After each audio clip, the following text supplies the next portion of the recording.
하나님 말씀 출애굽기 24장입니다.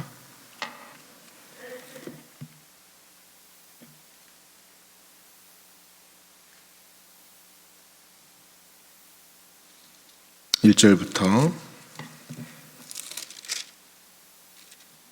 18절 말씀을 다 함께 봅니다.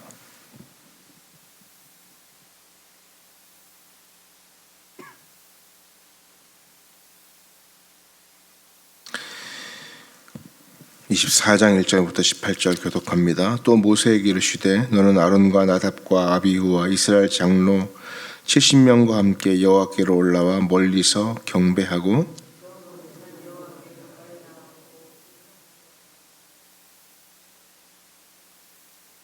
모세가 와서 여호와의 모든 말씀과 그의 모든 율례를 백성에게 전하매 그들이 한 소리로 응답하여 이르되 여호와께서 말씀하신 모든 것을 우리가 준행하리이다.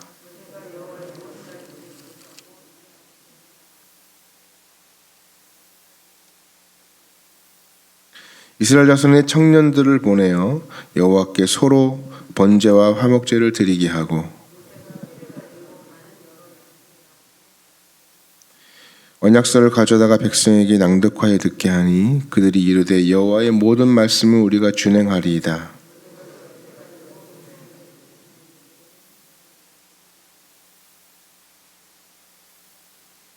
모세와 아론과 나답과 아비후와 이스라엘 장로 70인이 올라가서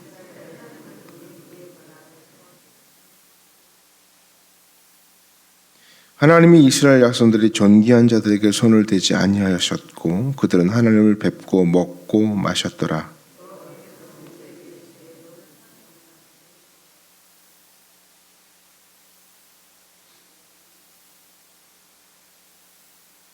모세가 그의 부하 여호수아와 함께 일어나 모세가 하나님의 산으로 올라가며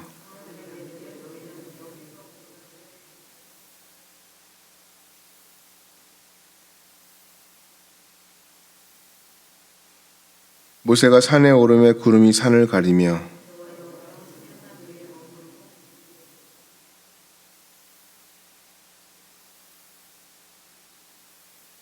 산 위에 여호와의 영광이 이스라엘 자손의 눈에 맹렬한 불같이 보였고 모세는 구름 속으로 들어가서 산 위에 올랐으며 모세가 40일 40야를 산에 있으니라. 아멘. 예로부터 우리나라는 관원상제에 되게 민감했죠. 관원상제 그러면 이제 관례, 혼례, 장례, 제례 이렇게 총칭하는 예법을 이야기합니다. 이 예법을 참 중요하게 여기는 이유는 그 안에 담긴 사람을 존중한다는 그 정신 때문에 그렇습니다. 그러니까 사람을 존중하고 사랑하기 때문에 그 사람에 대한 예식을 갖추려고 했어요. 사람이 너무 중요하게 예의를 갖추어서 대우하려고 했던 것이죠. 하지만 시간이 지나면서 이 예법 중심이던 이 사람은 없어져 버리고 허례허식, 형식만 남았다는 것입니다. 그래서 껍데기만 남은 이 예법의 옷을 걷어내고 중요한 내용만 다시 살려내고 남겨두자 하는 움직임이 오늘날 있게 되었습니다. 그래서 결혼식도 있고 장례식도 있고 이런 모든 것들에 대한 가정에서 이루어지는 거의 모든 예식이 이 흐름 안에 있다고 볼 수가 있습니다. 하지만 형식을 너무 간소화하고 형식을 단단히 하다 보니까 사랑하는 사람을 함부로 대한다는 인상을 주면 오히려 그것이 더 다른 면으로 흐를 수 있다는 것입니다. 오늘 우리가 읽은 이 본문은 하나님과 이스라엘 백성들이 영적인 결혼식, 영적인 언약식을 하는 장면이라고 볼 수가 있습니다. 그러니까 하나님께서 이스라엘 백성들을 출애굽시키시고 시내산 아래까지 인도해 주셨습니다.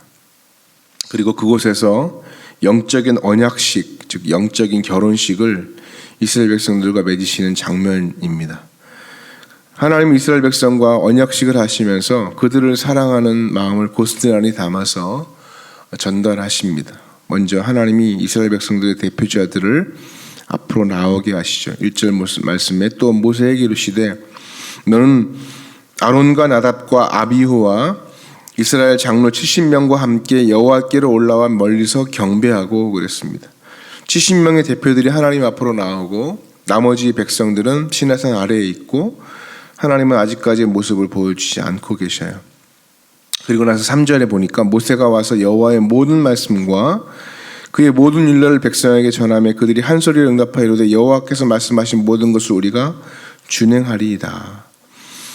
여호와께서 말씀하신 모든 것, 이 말이 어디 있냐면 앞서 말했던 20장에 나오는 십계명이죠. 그리고 21장과 23장까지 나오는 여러 가지 언약의 말씀들을 우리가 다 지키겠습니다라고 하는 결단의 고백입니다. 그러니까 마치 결혼식에서 우리는 검은 머리가 팥뿌리가 되도록 하나님 앞에 살겠다 이렇게 언약하는 약속의 결단이라고 보시면 좋을 것 같습니다. 그래서 아무리 힘든 일이 있어도 서로의 신의를 굳게 지키며 살겠다는 고백이기도 합니다. 그 후에 5절 6절 말씀 보니까 이스라엘 자손의 청년들을 보내어 여호와께 서로 번제와 화목제를 드리게 하고 모세가 피를 가지고 반은 여러 양푼에 담고 반은 제단에 뿌렸다 이렇게 기록하고 옵니다. 그러니까 말의 언약을 맺었어요. 말의 고백을 했어요. 그 다음에 뭘 가졌냐? 핏뿌림의 언약을 체결하죠.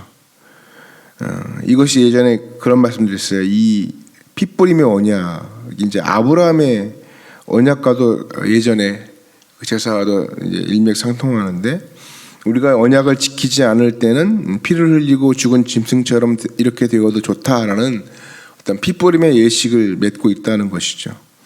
그래서 아브라함이 하나님과 맺었던 언약을 떠올립니다. 하나님께서 아브라함에게 자손을 주지 않으면 반으로 쪼개어줘 좋다라는 저주 언약식처럼 이 핏뿌림의 언약을 맺고 있다는 거예요.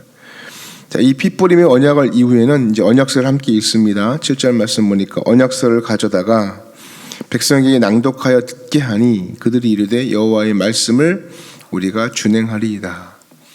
그러니까 언약서 안에 어떤 내용이 적혀 있는지 우리는 알 수 없습니다. 하지만 이제 상호간의 신의의 바탕을 둔 언약서를 함께 읽은 거예요. 이제 남은 것은 축하하는 잔치죠.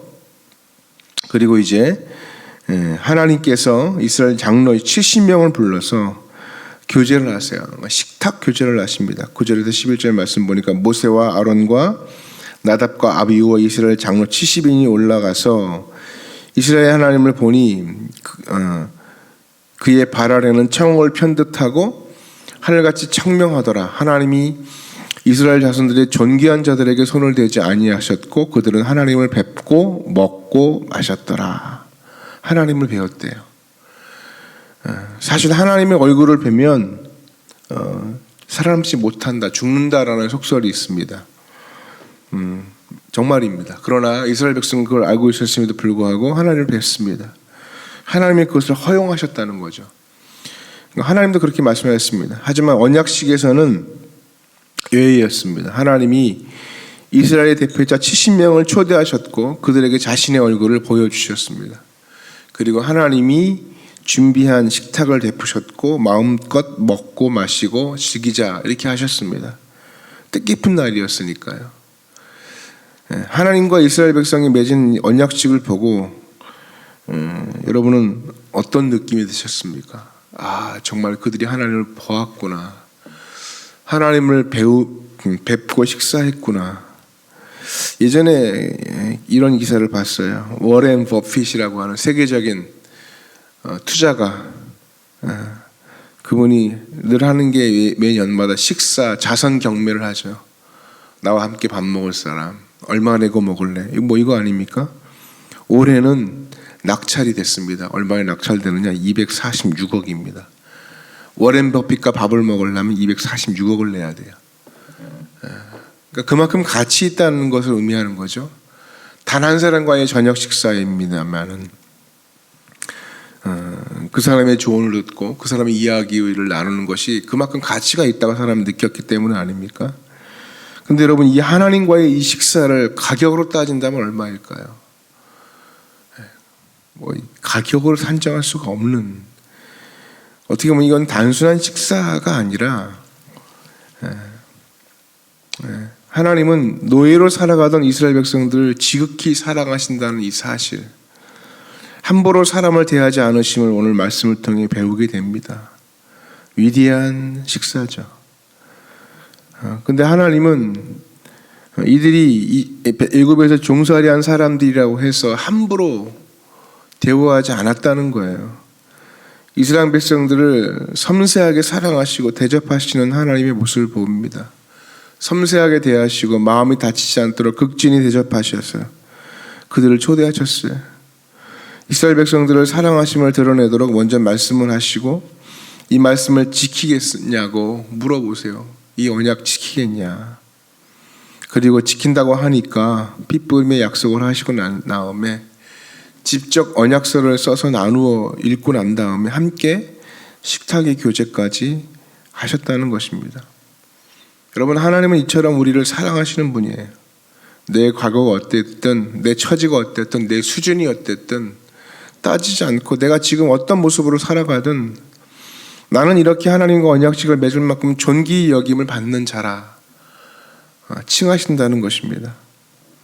여러분, 이 놀라운 식사의 자리가 여기서 끝나지 않았습니다. 이 땅에 친히 인간의 모습으로 오셨죠. 이 세상 가장 밑바닥에 있는 인생의 식탁에 찾아가셔서 그곳에 가셔서 함께 교제하셨습니다. 그분이 바로 예수님입니다. 두려움에 떨고 있는 제자들에게 찾아가 식사하셨습니다. 베드로에게 찾아가 조반을 드셨습니다. 여러분, 우리는 주님은 멀린 것 같지만 그러나 가장 존귀하신 그 분이 가장 평범한 모습으로, 우리의 모습으로 함께 하심을 믿으시길 바랍니다. 오늘도 우리와 교제하기를 원하시고 우리를 찾아오신다는 거예요. 아무런 수준도 아무런 능력도 없는 우리에게 너와 나 함께 밥 먹자, 식사하자, 교제하자 말씀하신다는 것입니다.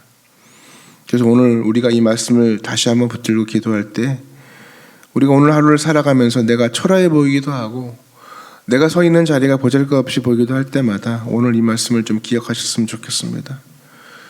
여러분이 나아가는 이 새벽의 자리가 영의 식탁이 되고 주님과 교제하는 특별한 자리임을 아시고 더욱 간절함과 소망함으로 소중함으로 예배하며 기도하는 시간이 되기를 주님의 이름으로 축복합니다. 오늘도 여러분을 초대하시는 그분 앞에 우리의 삶의 모든 묵은 것들을 다 내려놓고 하나님과 더 깊이 교제가 이루어지는 복된 아침이 되기를 축복합니다. 우리 말씀을 기억하고 함께 기도하겠습니다.